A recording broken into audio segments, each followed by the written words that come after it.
Welcome to Let's Get Fresh, the podcast for those passionate about growing their business through the power of connection. At Fresh, we've thrown out the rule book on networking as you may know it, and we've written our own. Think more connections, less blah, and a whole lot of ooh la la. Get ready to explore all things networking and business under the guise of fun, as world-class guests and relatable conversations collide, resulting in education, inspiration, and growth for you.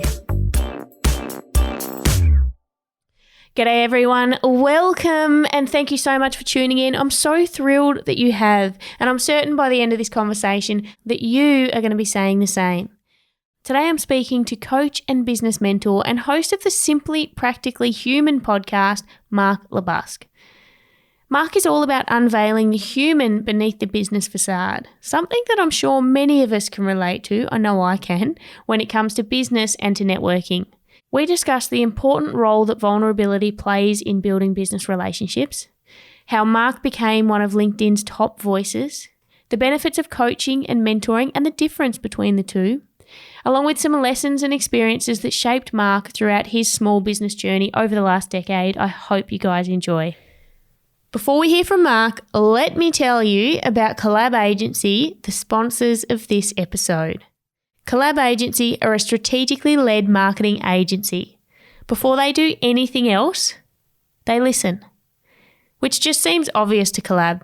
Listening to their clients is the only way they can truly understand their client's business and their needs.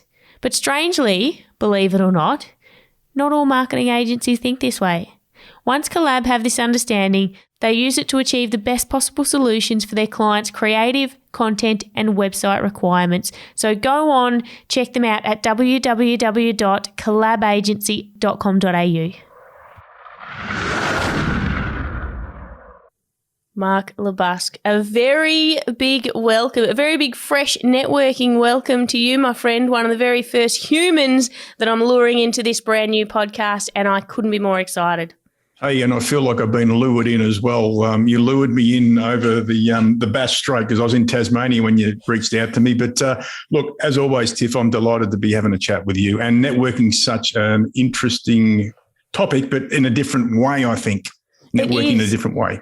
You know, so we planned this episode, this podcast brand new, and I had some amazing guests that immediately come to mind, big names, big value they could bring. And you were one of those people because you were recently on my show. But the reason is you just embody the same ethos that we have at Fresh Networking, your approach to business and the human side of things. It was just like a win-win. So I had to get you by the ear roll, drag you back over the Bass Strait. Come on, mate, party's over. You'd been over there for a very long time. I had been there for a month and, practicing that whole 3 days work, 4 days play, and it was magnificent. But it is good to be back in sunny Melbourne town. So lovely to be talking to you. Fantastic. Oh, I really love that idea of taking a break and moving your business over there and trying new things and connecting, all of your pictures over there, connecting with nature and getting your work done in the most beautiful places and finding a way to make it work and being human inside the business that is the operation you run. That's exactly right. And, funny, if you think about Fresh Networks, I'd met an amazing lady at the Alicia Wellness Retreat only a week before I went to Tassie. And this whole thing of this Fresh Networks or networking is we caught up, myself, my wife, Alison, Ricky and her partner.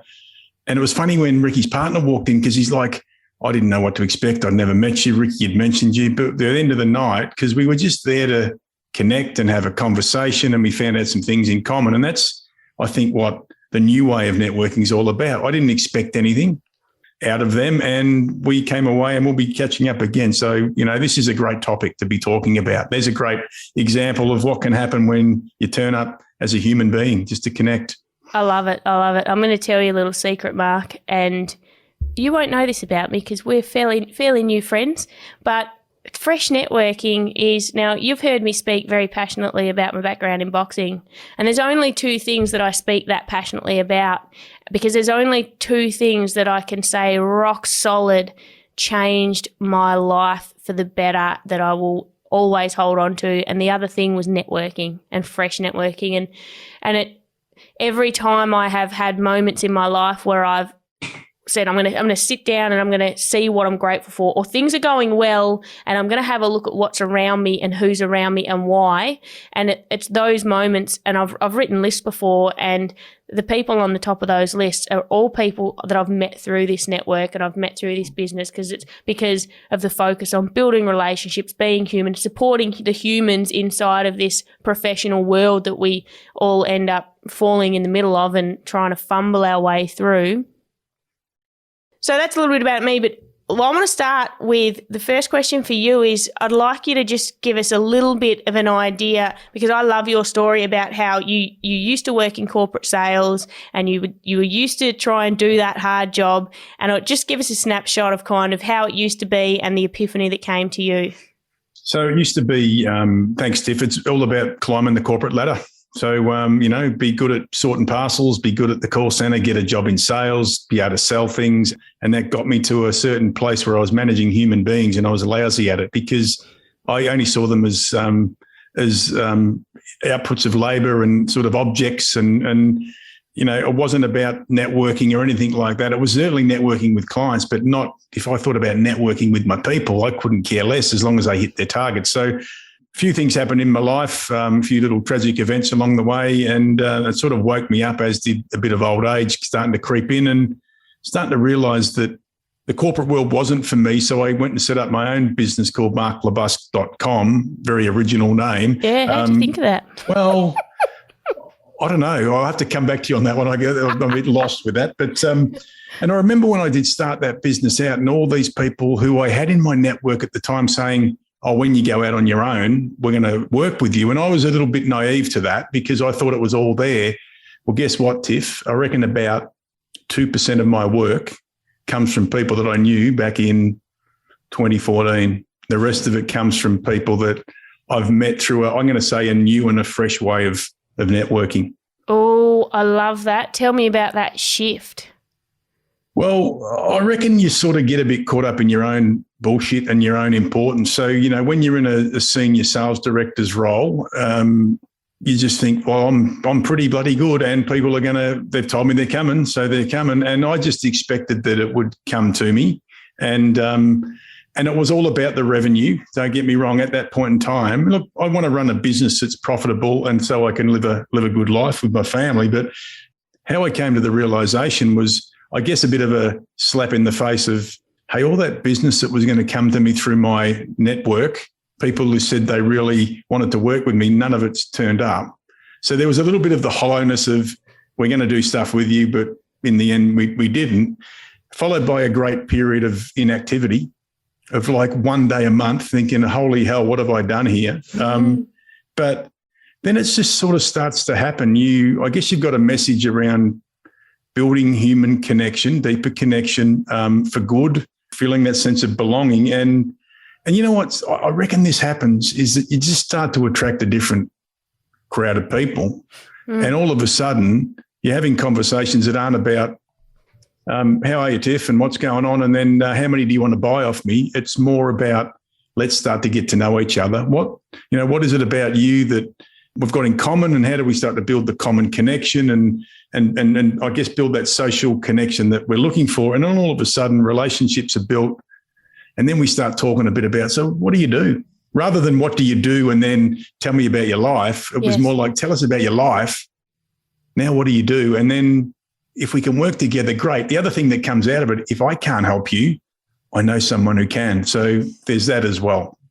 I love that. A lot of people get into networking, and I know that this was me. I was terrified. You've only known me since I've been this big mouth behind the microphone, and that I feel very at home at these days. But I can tell you right now, when I first started networking, I was shoved into the job of it by a business merger and a manager that said, I'm now going into production, you're in sales, you're doing this. So I was terrified, and it felt, for me, I felt very exposed and very vulnerable, and I didn't really know how to do it. And I would shake after standing up to introduce, just for 60 seconds to say 3 things I knew very well: my name, who I worked for, and what business I was seeking and who people could connect with. And I would sit down with my hands shaking. So talk to me a little bit about vulnerability, because networkers get, when we start, it is terrifying, but I think it is the key to good networking. Yeah, so let me just say we must have gone to the same college of learning to be big mouths on the microphone, because I reckon I'm like that now. But look, Chief, very much like you, I was petrified of. In fact, we'd, as a salesperson back in the logistics game, we'd be logistics association nights and come along and get cards off people, and I'd be like this: I'll take your card off you, and I'll have my glass of champagne or a beer, and I'll have a little sip with you. But geez, I hope I don't ever see you again. Because I was just like, no, I'm not. I'm not comfortable here. But I think what started to happen, and you mentioned something before, which is very traditional in networking, which I think that the fresh way of networking is very different. The traditional way is, my name is Mark, and I'm a sales director, and here's what I do. Where's Mark, the human being, there?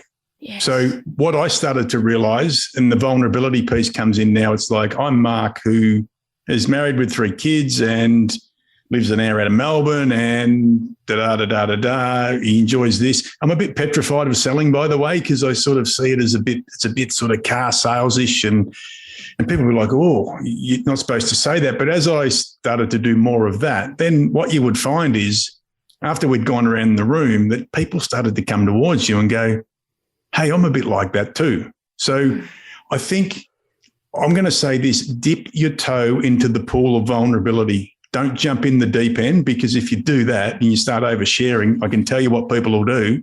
They won't come to you and ask you a little thing. They will actually stand away from you. And if you are nervous and a bit petrified, you'll even be worse when you feel like you've got no friends in that room. So I think what I found, Tiff, is that when you started to dip your toe in, then you could start walking down the steps of the pool, and then ultimately you got into the deep end. And I think as I've got into the deep end of the pool in vulnerability, so too has my network grown much faster than I ever thought it would. You make a really good point. It's a bit of a dance, isn't it? It's like you lean in a little bit so that other people know they can lean in a little bit, and then you lean in a little bit more. That's fantastic. What do you think? I was thinking back before when you talked about you're going out in business and everyone's there to support you. I'm going to support you, Mark. When you look back and reflect now, can you pinpoint what went wrong? Why that didn't happen? Well, I think that there's 2 things. I'm going to start with my part in the mess, was the naivety and the laziness that brought. So the naivety of that everyone's going to want to do work with me. Because I was in a senior role and I had a fancy title and I built great relationships. The other side of it was really just, the expectation that was coming, but at the same time that I was petrified, because I'd left a big job, and I was just like, I've got to get the money in the door now. So I just expected it was going to happen, and it didn't happen. And then I remember having a moment where I'm like, I actually think I'm going to have to go back, because I'm not getting any work. Because what I was doing was trying to network with the people who said they were going to work with me, who weren't going to work with me because they didn't have the authority to make those decisions. So I was speaking to the wrong people to start with. And guess what, Tiff? They're all sort of friends of mine. And a lot of them still are today. I haven't sort of ditched them because of what happened. But at the same time, I hadn't been speaking to the right people, or I hadn't actually been building the right networks. And I think a part of that was that even though I was in a senior role, I still always felt like I was a little bit ahead of myself and probably over promoted. So I was a bit worried about reaching out to the really senior people. Oh, I relate to that. I think I think we all have a little bit of that. What do you think about, when I look back at, especially the times I've pivoted in business, which has happened a couple of times. So I went from working in the corporate space doing sales in printing, and then I got into boxing, and then I moved into the fitness space and corporate wellness. And then I did it again when I moved into podcasting and podcast production. But what I noticed each time more and more is I've developed a real sense of the people you need to expect or know that people will, you need a network or a community where people will support you, but also you need to be prepared that the people you think will support you won't support you. You need to be prepared to do all of the work and build the relationships, but not know where that support's going to come from and not judge it and give freely of your time and attention, because I feel like it goes around and it comes back from unexpected places. Yeah, absolutely. And look, I think this is a really, really important point, is that the first thing is that it's not the people who said they were going to give you the work that didn't give you the work that are the problem. So if you want to make it about them, you can do that very easily. And what that will do is that will actually remove some, I'm going to say, some business relationships and some friendships. So the first thing you got to do is not go blaming other people there. I think that's absolutely critical. Like you've also, this is the other thing too. Like I know I do the P thing, the pivot thing every now and then. I do a bit of podcasting and a bit of this and a bit of that. But I think what's really important is that, like I knew way back 12 years ago, 4 years before I went out on my own, like I had something here that I really believed in. So what you've got to understand too is that you'll get some people who'll be like, that's a crap idea, Mark. This kumbaya shit that you do, this voodoo, black magic, human stuff, it's never going to work because, if you can't measure it, you can't manage it.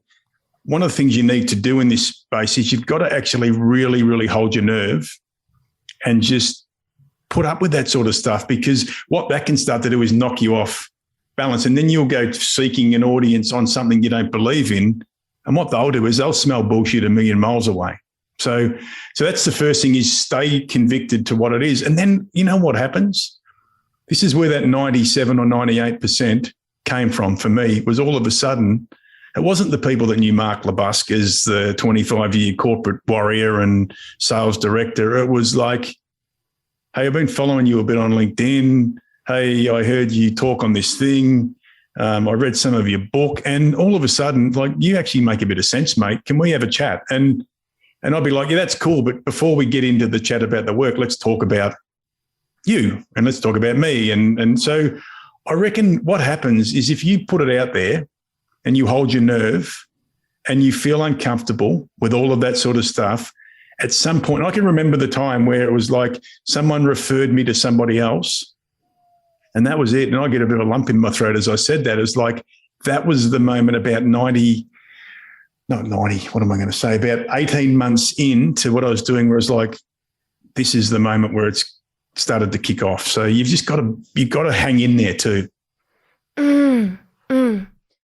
Bill, how was it having, so you've built this brand now that is Mark LeBusque, that is you, and that in itself can be like quite a big thing. And then finding your identity, your professional identity on LinkedIn and finding your voice on LinkedIn. How was that for you? Was that confronting? Was that hard? Was that like, did you have a clue who you were when you went to LinkedIn and you went, I'm creating this voice? Was it confusing?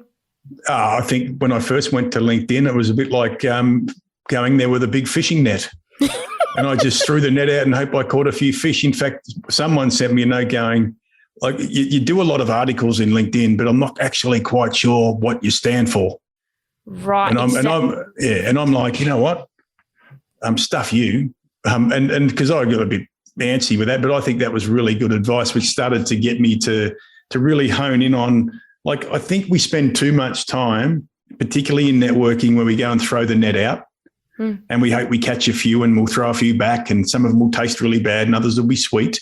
But when I got to decide that my work was about the human stuff, and it was like the human manager experience, it was a bit of provoking with purpose, getting people to have real conversations and nothing else, all of a sudden, when I found my identity, I'm going to call it, and you know how it works, if it morphs a bit as you go along, so too did I find my confidence, and so too did I actually start to find that new fresh network of people who were like, hey, we sort of like it. And, you know, it was interesting, not long back, is me blowing a bit of smoke out my own backside, but I got nominated as one of the, the top 20 LinkedIn voices for career and something else just recently. And I'm like, shit, where did this come from? But people are like, no, we really listen to you. So look, this is going to sound a bit weird, but I reckon I know my stuff. So 8 years ago, I was trying to catch all sorts of fish. These days I catch a certain sort of fish because that's how, I guess, how it's worked.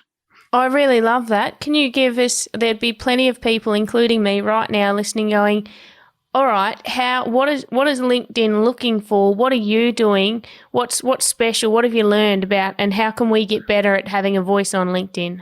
Well, what I really loved about, there was some criteria for it. Like I love Carla Dengate, who works there. She sent me a note going, "Oh, would you like to be part of this?" Is that my dogs? No. Well, and they want the voice. They do. And one of the things was that when you are writing on here, you're not promoting your wares and your goods and all this. You're just actually writing stuff, and people are benefiting from your ideas, even though they might be a little bit crazy and whatnot. People are benefiting. So I really like that. And look, I think about that like networking as well, because look, it's like when we met. Like I sent a note out to Harps, and Harps then got on a podcast, and then we met through Harps, and now we've done a few things together. Like, I don't get on this every time thinking, geez, I wonder what's in it for me this time. It's like I just continuing to like building the commonalities, the connections, and who knows, one day we might do something commercially together. But that's bloody way down the track.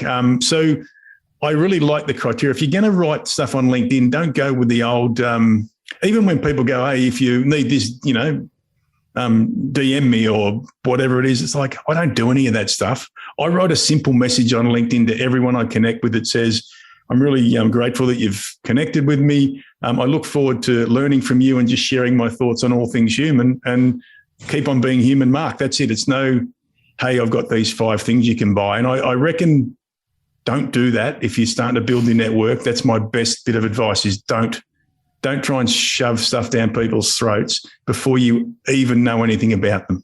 I love that. It's very icky, isn't it? Oh. Let's talk about the value of having a giving attitude. And for yourself, was that innate, or did you make some horrific mistakes along the way? Well, I reckon I'm pretty good at it now, and you only get good at it because you absolutely screwed it up somewhere along the way. So people used to say to me, it's all about you, isn't it, Mark? And I'd be like, nah. But inside I was like, damn right, it's all about me. So if I was going to meet with somebody, or if I was going to have a conversation with someone, I'd be thinking to myself, and I wouldn't have the courage to ask them for the deal or whatever, but I'd be like, this better progress me, because I'd been to all the sales training. Every meeting's got to progress you to your final destination of getting a sale and things like that. And there's nothing wrong with that. I want to make sales and win business and things. But I think what I learned was that it was all about me.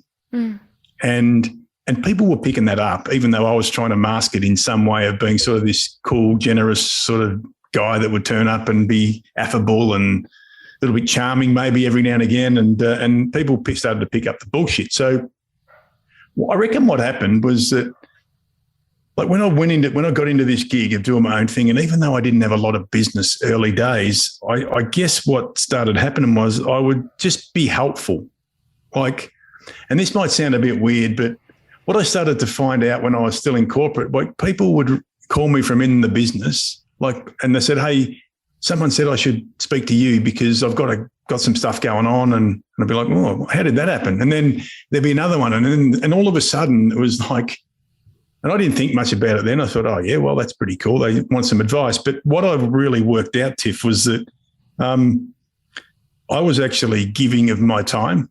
I could have said to them, no, I'm too busy. I'm doing multi-million-dollar deals with my team and whatnot. But the more that I gave, and without really chasing this, I'm going to say, and I'm truly being honest here, I wasn't, the more I got back. So, and I still find that, dog, even people say to me today, like, mate, you are so generous with your time. And I'm like, yeah, but it's just time. Like, and if I can help someone, that's a great thing. And if particularly like this, I love this one the most. Like, someone will come to me and say, we want you to do some work because we've heard about you. And I go, look, that's really not my work, but I got this colleague that I've met called Tiff, and that's right in the sweet spot for her. So that sort of stuff, you have this, the law of abundance, they call it. There's so much work out there in the work that I do, and that's not being blasé about it, but you really want to be in a situation where you are courageous enough to go, I'm going to forego some dollars because it's not my work. And I know that the law of abundance works, and at some point in time, someone will give back to me in whatever way it is. And that's why these days, Tiff, it's basically word of mouth for me. I love that. You've just touched on something that resonates with a recent conversation I had with someone, and it was around the idea of I even did a big carry on about this on my socials because it resonated so hard. We often try to be everything to everyone. And when a customer comes along, we try and squeeze our round selves into a square hole and be whatever that client wants. And two things happen. One is if we're not a great fit, we're not a great fit. So it's not going to be a great result. But secondly, we're going to affect our own inner critic is going to get super loud when we start walking that tightrope. We're going to start affecting our own self-confidence. And I think that it can be a really one to be wary of. But another thing you said was it's just time. Yep. And time is something we often don't use very wisely, but it's just time for us, but it is a most valuable commodity and the most valuable thing that you can give someone. Yep. If you give someone time over anything of monetary value, the appreciation is there. And we've got to get out of this absurdity that, we're time poor now and we haven't got time, and there's 168 hours in the week, and how am I going to find time to do this? Well, I think you can always find time. Apologies to my assistant, Shay, if she listens to this, because that might mean I put things into my diary where she's like, don't you get into your diary. But, this is a great example that we're just doing this after you sent me a Zoom link, just before. Sorry, Shay. But look, back to your point on time, and it's about the giving of time. So I look at it like this, and I'm big into mentoring as well. So geez, if I gave someone 5 minutes, or if I gave them 50 minutes or an hour and 50 minutes, and it was useful for them, and I am in a situation where I can do it because that's my mindset, well, that's a great thing. So this is another thing. And I love what you said before, being everything to everybody. And this is a huge one for those people who are listening who are getting new into networking. Don't start trying to play outside your boundaries here. I used to work in operations, Tiff, and I worked in HR and I worked in sales. And so people would say to me, hey, you used to work in ops. Could you come and help us with our ops stuff? And I'd be like, nah. And they'd be like, why? Because I'm not very good at that. Could you come and do some sales stuff with us? What do you want? Oh, we want to create a new sales process. Nah, why not? Because I'm not good at that. What can you do for us? I can come and help you to humanize your approach to winning business because I'm bloody fantastic at that. So don't play outside your lanes. And if you do, I think you'll just be running around like I was for the first 18 months, offering everything to everybody off the back of my snake oil little salesman cart I was riding around on that didn't get me any business. I love that. What are some of your, okay, so you mentioned mentoring. Talk to me about mentoring for yourself. Do you have a mentor? What's the importance of that? And do you do mentoring, and what's the importance of that? Yeah, so I do a lot of mentoring. So, I've sort of broken the mold a bit.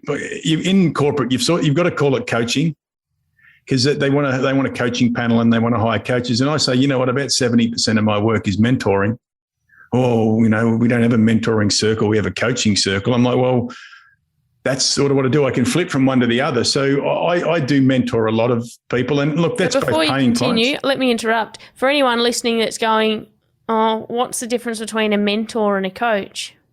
Yep. So just give us a... Okay, so here's the thing. The mentor, if we look at it this way, this is the way I like to describe it because it's very simple for me, is the wise old owl sitting up on the rooftop of the barn, and all the other owls, little owls, the younger owls are sitting there, and then he's telling stories or she's telling stories. Yeah. The other thing that happens in mentoring is some of the stories the young owls tell the old owl, he learns from as well. So there's reverse mentoring too. So that's like sharing experiences. Yes. I did this really well. or I didn't do this really well, and maybe that's going to help someone. Coaching is really me sitting there and asking lots of questions, because in a coaching situation, some people confuse coaching with telling. We just tell people what to do. What coaching is like, hey, I'm curious why you would think that, and can you share a little bit more? Can you tell me why you think that? What is something you could do that would help you to get to where you don't think you can get to? So the coachee is doing the work. In a mentoring situation, I think the mentor does more of the work. Yeah, great.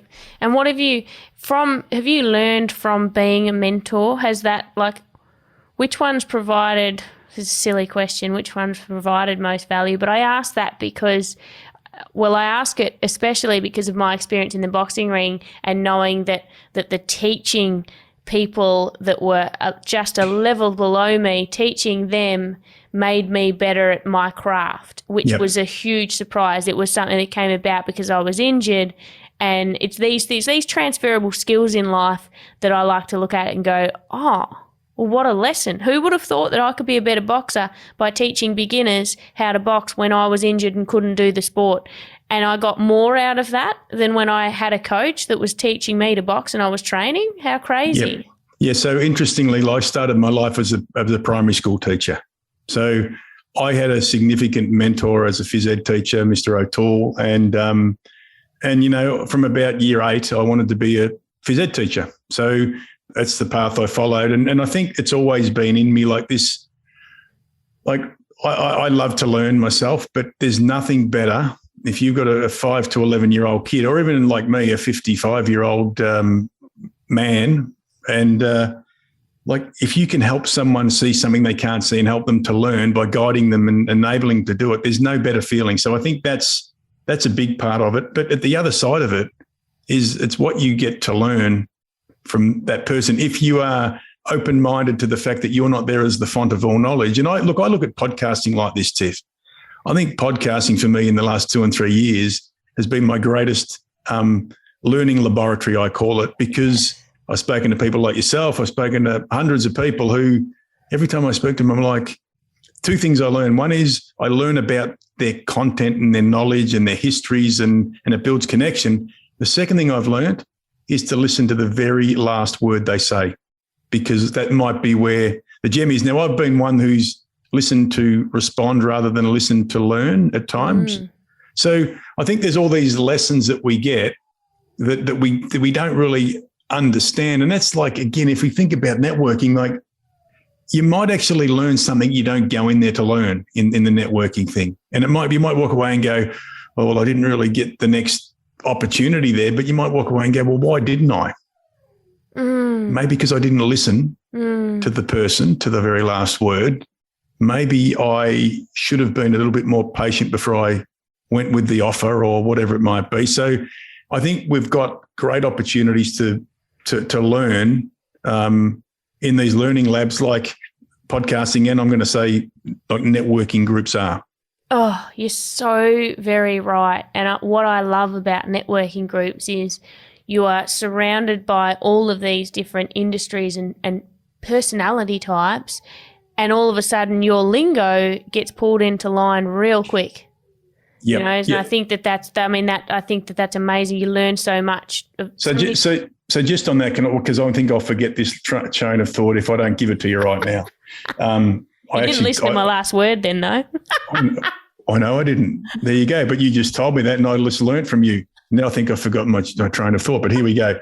I love what you said before, because people will go to networking events and there'll be people from all different industries, because that's one of the beauties of them. You get to meet, there's diversity. It's whether it's the industry, the gender, the age, and all these sorts of things. What we forget, I think this is, if I can leave you with something that's really valuable for your listeners, the thing we forget about this is they're all humans. So be really conscious that when you walk in, it's not about, hey, it's Tiff the boxer or Tiff the gym owner or Tiff the podcaster. It's like, it's Tiff from Tasmania, from Sisters Beach. Is that right? Turner's Beach. Sorry, I got that wrong, but that's because I'm 55. Turner's Beach. And who came across here at a certain age and bought the car across. And like, I know all of these things. Yeah. So that's built the connection Like I said, now some way down the track, we might do something really crazy together, but I didn't go straight in for, hey, do you need to be a bit more human, Tiff? Because I can help you with that. Like, really can help you with that. So I want people, when you walk into a networking event, remember that you're dealing with a human being first. And if you can just start to find some connectivity, like me and you found some connectivity around things like we have enormous imposter syndrome issues over time. I could say about anyone I talk to that I'll find some sort of commonality. Yeah. So I think that's the starting point, is don't go in as he's the leadership consultant or she's the podcaster or they're the CEO of something. It's like they're human. Yeah, I really love that. Mark, thank you so much for today. I think that you bring immense value to business, and there should be more Mark LeBusques in the world. Well, I don't want any more Mark LeBusque in the world, because they might go to those events that I'm going to be at and they'll take my business off me. Thanks, Tiff. Always a bloody pleasure to talk to you. Thank you very much. How good is Mark? I loved that chat. I think that it was chock-a-block full of awesome information, awesome tips and advice around building business and building a network and building relationships. I'm going to pull out 3 fresh nuggets that really stood out for me personally that I think were valuable, and hopefully you guys do too. That was really hard to narrow down to 3 because I think that there were lots of bombs dropped in that one. But here we go. I think the first one for me was when Mark referenced our need to dip our toe into the pool of vulnerability. And that one landed with me because I remember back when I first went into business by myself, it actually felt quite the opposite. I didn't have any awareness on needing to get vulnerable.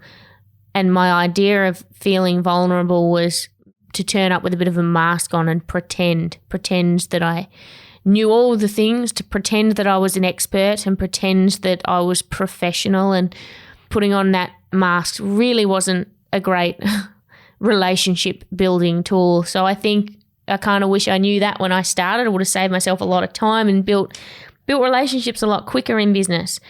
In the words of Brené Brown, vulnerability is the birthplace of innovation, creativity, and change, and they sound like powerful things to have in our businesses. So let's get vulnerable.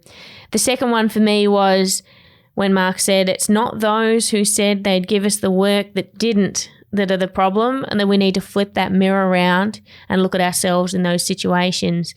Bam, that one definitely landed with me. I think that is hard to do. It's so much easier to point the finger and blame people, and it's kind of uncomfortable to look at ourselves and go, hang on a minute, what part did I play in this? What am I going to do about it? But that's where the power is. What am I going to do about it? So I love that one. And third was that idea around trying to catch all of the fish versus trying to catch a certain kind of fish. And maybe in some of our businesses in the beginning, it is a bit of a throwing the net out and being a generalist and catching all of the fish. But I think it's really powerful once we're established in our business. I remember him referencing staying in our lane. So knowing our lane and really living in that space. And for me, that lane is kind of the intersection between what I'm really good at and what I'm really passionate about. And when those two things meet, those two skill sets meet, that's where I want to be. And that's where I'm going to be great to my customers and clients. And I think that that's quite powerful. So I'm going to leave you with that. Thank you so much, guys, for tuning in. And don't forget to come back next week because I have got another incredible chat lined up with someone brilliant. Thanks for tuning into this episode of Let's Get Fresh. Don't keep it to yourself. Share the fresh. And of course, subscribe to our podcast so you can keep the fresh goodness coming your way. If we've tantalised your networking taste buds, get along to a fresh event near you.